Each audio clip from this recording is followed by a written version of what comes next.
Hello my dear students, मेरे प्रिय छात्र एवं छात्राओं, मैं आनंद कुमार कर अपने YouTube चैनल एक करंस क्लासेस इंडिया नंबर 1 पर आप सबों का बहुत बहुत हार्दिक और अभिनंदन स्वागत है। दोस्तों, आज हम आपके साथ बहुत ही सुंदर सा प्रश्न का एक्टिविटीज करने वाला हूं और आप वीडियो के अंत तक बने रहेंगे ताकि आपको जो भी मैं प्रश्न आज आपके बीच रख रहा हूं, जो प्रश्न से आपको परिचित करवाने जा रहा हूं, वह प्रश्न आपके लिए उपयोगी ही नहीं है बल्कि आगामी प्रतियोगिता परीक्षाओं के लिए काफी ही महत्वपूर्ण और संभावित प्रश्नों में से है। तो आप बिल्कुल ही अंत तक वीडियो में बने रहें और सारे प्रश्न के 2 विधि लगभग मैं समझाऊंगा। एक एक्सप्लानेटरी मेथड्स, डिस्क्रिप्टिव मेथड्स और एक शॉर्टकट टेक्निक्स जिसे आम जन की भाषा में ट्रिक्स आप बोलते हैं। तो दोस्तों, आज मैजिकल वे के साथ हम ये बहुत ही बेहतरीन चैप्टर पढ़ने जा रहे हैं, ट्रेन, और इसको आप समझेंगे। यह ट्रेन का यह पांचवा सेशन, यह ट्रेन का 5वां पार्ट वीडियो मैं आपके बीच रख रहा हूं। प्रश्न शुरू करने से पहले मैं अपने इंस्टीट्यूट के जो डायरेक्टर महोदय हैं मिस्टर राजू जी, इनका फोन नंबर मैं बोर्ड पर लिख देता हूं, जिसे आप देखेंगे और इनसे किसी भी प्रकार की जानकारी 99 34 84 97 98 पर आप प्राप्त कर सकते हैं। ये हमारे कोचिंग के डायरेक्टर महोदय हैं, इनसे आप कभी भी कोचिंग संबंधी जानकारी ले सकते हैं। तो मैं चलता हूं अपने असिस्टेंट विकास जी के माध्यम से। प्रश्न पहला आपके बोर्ड स्क्रीन पर ये रहा। जी हाँ दोस्तों, बहुत ही बेहतर क्वेश्चन आप देख रहे हैं, समझेंगे। एक ही समय, ध्यान रखने की चीज है, एक ही समय स्टेशन ए एवं स्टेशन बी से, तो कॉन्सेप्ट समझाने के लिए स्टेशन ए एवं स्टेशन बी से 2 रेलगाड़ियां एक दूसरे की तरफ क्रमशः 50 किलोमीटर प्रति घंटा तथा 60 किलोमीटर प्रति घंटा की चाल से एक दूसरे की ओर चलना प्रारंभ करती है। जब यह एक दूसरे से मिलती है तब तेज गति वाली गाड़ी धीमी गति वाली गाड़ी की अपेक्षा 120 किलोमीटर ज्यादा दूरी तय कर चुकी होती है। ए एवं बीच की दूरी ज्ञात करें। बहुत ही बेहतर क्वेश्चन, समझें।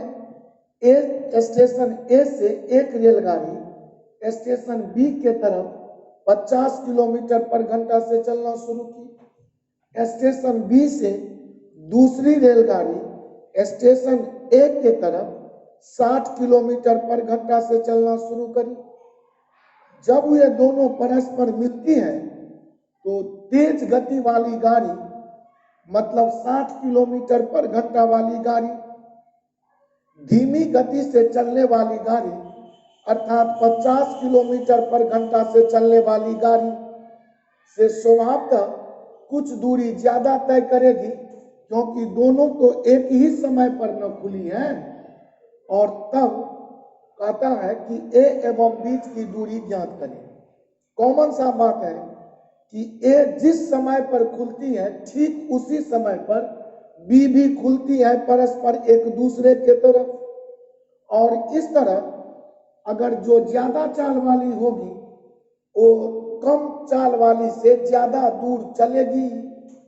अब मान लीजिए ए से बी के बीच में एक बिंदु यहां समझ लिया सी, जहां पर दोनों ट्रेनें मिल गई हो, तो ए से सी तक अगर 50 किलोमीटर पर घंटा से चलने वाली गाड़ी डी किलोमीटर का डिस्टेंस तय करे तो सी से बी तक 60 किलोमीटर पर घंटा, मतलब तेज गति वाली गाड़ी इस दूरी से, प्रश्न बोल रहा है 120 किलोमीटर ज्यादा दूरी तय करती है। तो यह C से लेकर B तक या B से लेकर C तक की दूरी D प्लस 120 किलोमीटर रहा होगा। अब प्रश्न है कि A से B के बीच की दूरी ज्ञात करें। तो अगर D निकल जाए तो D में D प्लस 120 जोड़ने से हमारा AB फाइंड हो जाएगा। तो इसका जो डिस्क्रिप्टिव मेथड है, एक्सप्लानेटरी जो इसका मेथड प्रोसेस पर बात करूं तो समझे थोड़ा सा कॉन्सेप्ट को कि A से C तक जितना टाइम लगा होगा ये धीमी गति वाली ट्रेन को पहुंचने में, उतना ही टाइम B से C तक आने में ये तेज गति वाली ट्रेन को लगा होगा। कहने का मतलब सोचिए कि हम चले अपने घर से 8 किलोमीटर पर घंटा से पैदल और आप अपने घर से चले हमारे घर के लिए 10 किलोमीटर पर घंटा पैदल। अब हम दोनों ने एक साथ 8 बजे सुबह में ही सपोज चलना शुरू किया, तो रास्ते में कहीं भी हम आप मिलेंगे तो हम दोनों का मिलने का जो टाइम होगा सो इक्वल होगा। हमारे घड़ी में अगर 8:25 हो रहा होगा तो आपके घड़ी में भी 8:25 ही हो रहा होगा। हम चले हैं सपोज 8 किलोमीटर पर घंटा से और आप आए हैं 10 किलोमीटर पर घंटा से, तो आप हमारी अपेक्षा ज्यादा दूर चलकर ही आए होंगे, तब ना हम आप मिल गए होंगे। तो सीधा सा बात है कि C बिंदु पर जो टाइम आएगा A से C तक आने का टाइम इस 50 किलोमीटर पर घंटा से और B से C तक आने का जो भी टाइम लगा होगा 60 किलोमीटर पर घंटा से, वह दोनों समय बराबर होगा। तो A से चलने वाली रेलगाड़ी जो C तक पहुंची, इसका टाइम देखूं तो समय बराबर दूरी बट्टे 4, टाइम बराबर डिस्टेंस बाय स्पीड, तो लिखेंगे D बट्टे 50 और इसका जो समय होगा वो होगा दूरी D प्लस 120 अब बट्टे 60 और ये दोनों दूरियां, दोनों समय आपस में बराबर होंगे। तो ये समय को बराबर किया, कैलकुलेशन किया, ये 6D इधर लिख लेता हूं एक स्टेप, ये 6D बराबर इधर आपका 5D प्लस 120 पंचे आ जाएगा 600, इसलिए D बराबर 6D में 5D इधर आकर घटेगा, D बराबर आपका बच जाएगा 600 किलोमीटर।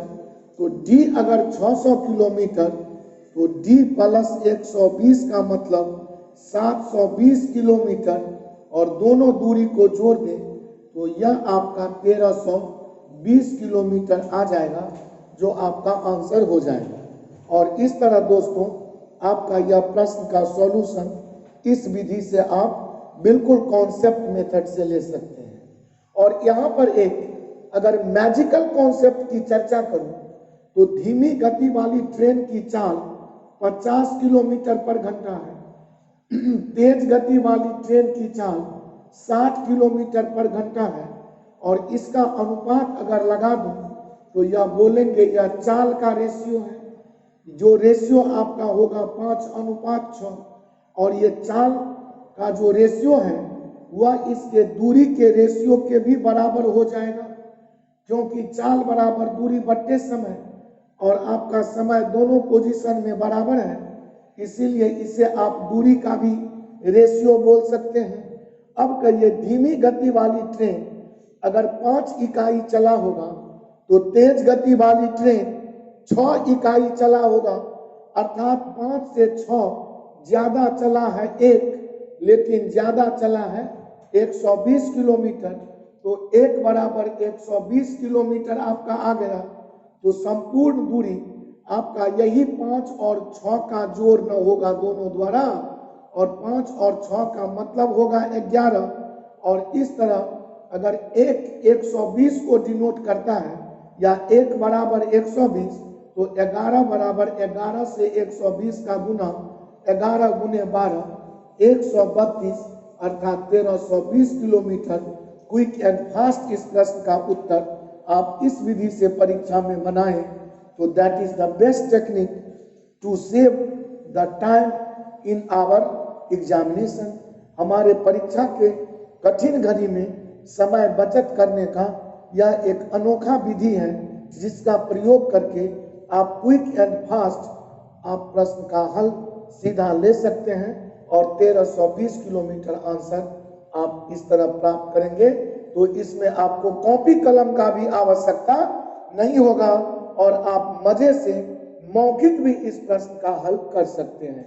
मुझे विश्वास है दोस्तों कि आपको ये वीडियो में दर्शाए गए प्रश्न के तरीके सुंदर सा लग रहे होंगे और आप अपने जिंदगी में कभी भी इस मेथड को नहीं भुला पाएंगे।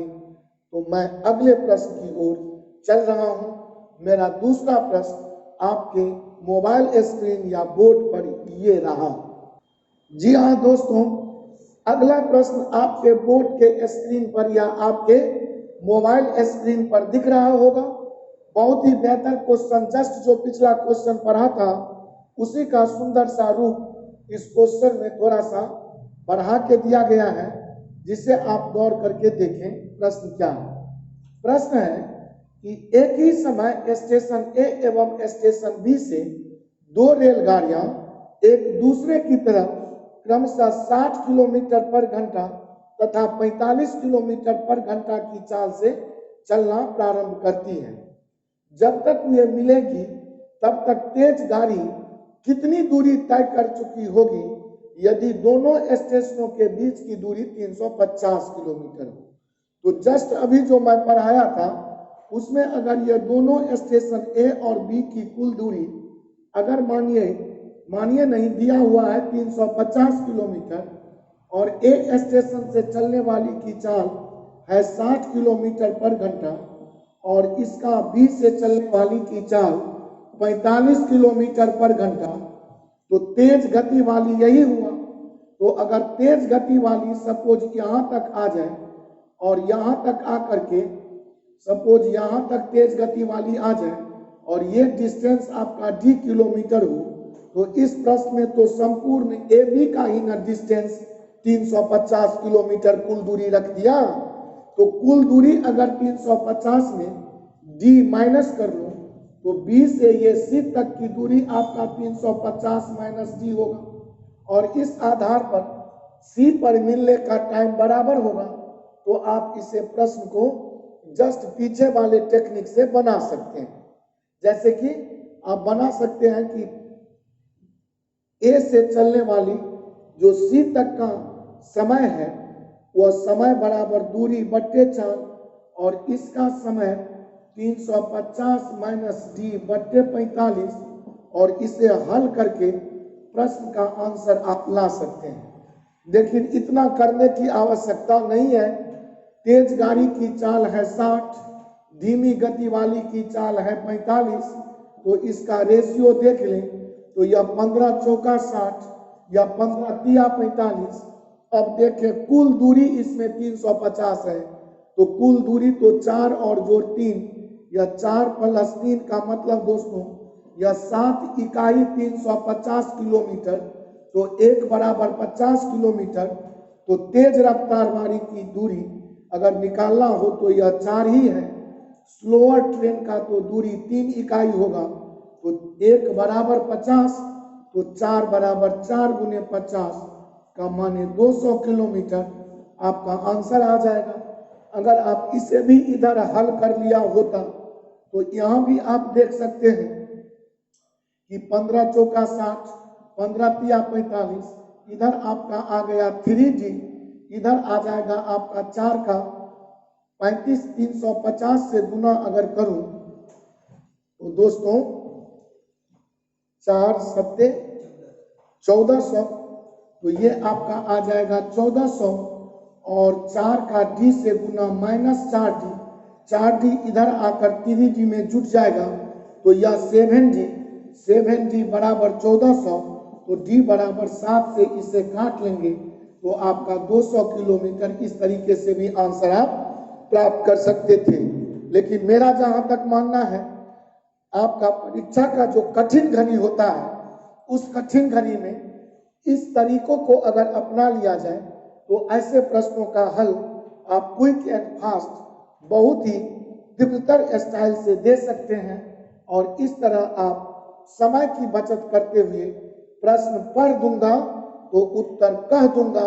इस सिद्धांत पर प्रश्नों का हल इसी मैजिकल स्टेप से, इसी मैजिकल कॉन्सेप्ट से लेना ज्यादा श्रेयस्कर होगा। मुझे काफी विश्वास है कि आज का वीडियो या कभी का वीडियो आपको जरूर प्रसन्नता देती होगी। आप मजे में सारे बातों को समझ रहे होंगे। तो आपसे रिक्वेस्ट फिर कर रहा हूं कि अगर आपने मेरा वीडियो पहली बार अगर देखना शुरू किया हो तो निश्चित ही पूरा वीडियो देखें और अंत में अगर वीडियो अच्छा लगे तो आप मेरे चैनल को सब्सक्राइब जरूर करें। मुझे जोश और जुनून उत्साह बढ़ाने का थोड़ा सा प्रयास करें तो मैं बहुत ही बेहतरीन वीडियो आपके सामने इसी तरह प्रस्तुत करने का प्रयास करता रहूंगा। बहुत बहुत धन्यवाद दोस्तों। अगले प्रश्न की तरफ मैं चल रहा हूं। नेक्स्ट क्वेश्चन आपके बोर्ड पर ये रहा। आपका अगला प्रश्न आपके मोबाइल स्क्रीन पर ये रहा। बहुत ही बेहतर क्वेश्चन है, समझें, बिल्कुल ही कॉन्सेप्ट निहित है। और प्रश्न सुने क्या है। प्रश्न है कि एक गाड़ी स्टेशन ए से 5 बजे सुबह, 5 बजे सुबह का माने 5 AM पर बी के लिए चलना प्रारंभ करती है और अपने गंतव्य पर 10 बजे दिन में पहुंचती है। ये 5 बजे चली तो यहाँ पर यह 10 बजे सुबह माने 10 बजे सुबह में पहुंच गई। दूसरी गाड़ी सुबह 7 बजे स्टेशन बी से चलना शुरू करती है 7 AM पर और यह बोला गया कि यह स्टेशन बी पर, स्टेशन ए पर 12 बजे दोपहर को पहुंच जाती है। यह 12 बजे यह दोपहर में पहुंच जाती है। प्रश्न है रास्ते में दोनों गाड़ियां कब मिलेगी। बहुत ही बेहतर क्वेश्चन, समझेंगे दोस्तों। गौर से देखें कि स्टेशन ए से चलने वाली रेलगाड़ी स्टेशन बी तक जो आई है वह 5 बजे सुबह खुली थी और 10 बजे सुबह अगर पहुंची है तो कहेंगे इसका टाइम लग रहा है 5 घंटा। ये 5 घंटा का टाइम लेकर पहुंच रही है। जबकि 7 बजे सुबह से जो स्टेशन बी से चलने वाली गाड़ी है वह ठीक 12 बजे दोपहर में अगर ए पर पहुंच जाए तो 7 बजे सुबह से 12 बजे दोपहर तक ये भी तो आपका 5 घंटे का ही समय लेती है। तो ऐसा प्रश्न कभी भी अब आप आज से देखें कि दो स्टेशनों से अगर 2 रेलगाड़ियां एक दूसरे के तरफ चले और दोनों के द्वारा लिया गया टाइम अगर इक्वल आपको आ जाए, जैसा कि यहाँ पर आपको आया है इक्वल टाइम, ए से बी वाली का भी टाइम 5 घंटा, बी से ए तक आने का भी टाइम 5 घंटा। तो ऐसे प्रश्न में आपको कुछ नहीं करना है। जो पहले ट्रेन खुली है वह है 5 बजे, तो आप 5 बजे में अगर जो 5 बजे सुबह का टाइम और पहली ट्रेन खुलने का और दूसरी ट्रेन जो 7 बजे से खुलकर 12 बजे पहुंची है, इन दोनों टाइम के मध्य आप फासला देख लें कि कितने का आ रहा है। स्टार्टिंग ट्रेन का टाइम, पहला टाइम और दूसरे ट्रेन के पहुंचने का टाइम, इन दोनों टाइम में आप डिफरेंस देख रहे हैं कि 12 और 5 का डिफरेंस का मतलब 12 माइनस 5 और आधा कर दें इसका तो यह इतना घंटा जोड़ने से आपका डायरेक्ट आंसर ही आ जाएगा। तो 12 में 5 गया 7 और 7 को अगर 2 से भाग लगा दूं तो हो जाएगा 3.5 घंटा। तो अगर 5 AM में कोई 3.5 घंटा माने 3 घंटा 30 मिनट जोड़ दें तो 5 और 3 कहेंगे 8 बजकर 30 बजे सुबह में दोनों ट्रेन एक दूसरे से कहीं रास्ते में मिल जाएगी।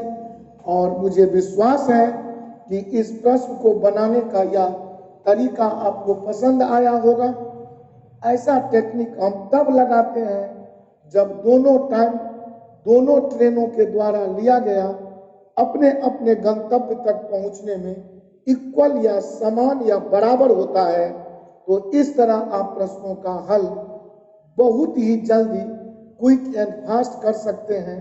शुरू का टाइम ले लिया 5 बजे, दूसरी ट्रेन जो 12 बजे पहुंचती है, इन दोनों टाइम के मध्य जो अंतर है उसका आधा कर दें और इस तरह जो सुबह के टाइम में ये आधा टाइम आपका जुट जाएगा, वह डायरेक्ट आपका दोनों के मिलने का टाइम निकल आएगा। और इस तरह इस प्रश्न का उत्तर आप बड़े ही मजे में इसी तरह निराले अंदाज या इस मैजिकल मेथड से ले सकते हैं। मुझे पूरी विश्वास है दोस्तों कि आपको यह टेक्निक बहुत ही अच्छा लग रहा होगा। अब आपके दिमाग में एक कौतूहल होगा कि इसको लगता 5 घंटा और इसको 5 घंटा के बदले 4 घंटा लगता या 6 घंटा लगता, 7 घंटा लगता, तो ऐसे परिस्थिति में क्या करेंगे? तो आप हमारा वीडियो देखते रहें। मैं जितने भी तरह के प्रश्न होते हैं सब पर विचार करूंगा, लेकिन बार बार कहता हूं धीरे धीरे प्यार को बढ़ाना है, तब ना एक दिन हद से गुजर जाना है। तो आप एकदम बिल्कुल ही जो कॉन्सेप्ट पर वीडियो दे रहा हूं उसको जानने का, समझने का प्रयास इसी तरह करें। खूब मजे में सीखते नहीं चले बल्कि जानते चले, जो आपके जिंदगी का एक हिस्सा बन जाए।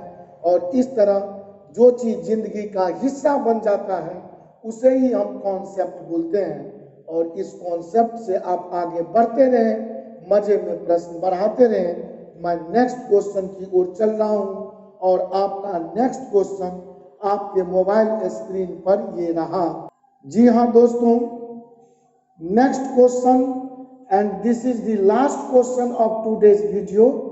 मैं ज्यादा प्रश्न आपको इसीलिए नहीं पढ़ाना चाहता कि आप 2-4 करके ही समझें, लेकिन पूरी कॉन्सेप्ट से आप वाकिफ हो जाएं, ताकि आपको चैप्टर में आने वाले किसी भी प्रकार की जो प्रॉब्लम दिए जाएंगे उसमें किसी भी प्रकार का सॉल्यूशन में आप कोई अपने को दिक्कत महसूस न करें।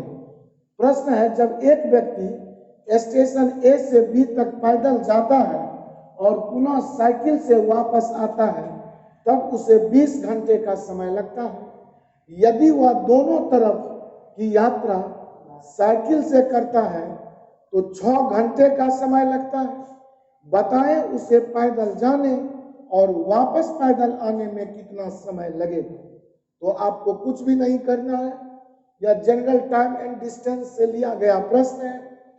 जब वह पैदल जाता है और पुनः साइकिल से वापस आता है तो पैदल का टाइम ऑन फुट समझ लीजिए F, साइकिल से आने का टाइम C समझ लीजिए साइकिल संकेत में, और यह दोनों टाइम को अगर जोड़ दूं तो प्रश्न कहता है कि उसे 20 घंटे का समय लगता है।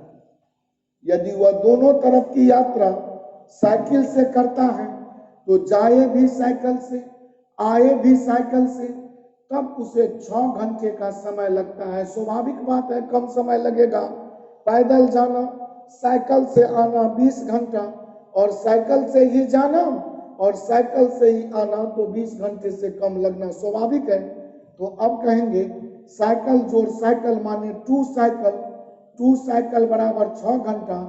तो साइकिल से लिया गया टाइम आपका 3 घंटा निकल गया, और साइकिल का टाइम अगर यहाँ पर रख दूं तो हम इससे F का जो वैल्यू है वह C का मतलब तो 3 रखेंगे, तो 20 में 3 अगर घटा लूं तो आप लिखेंगे 17 घंटा।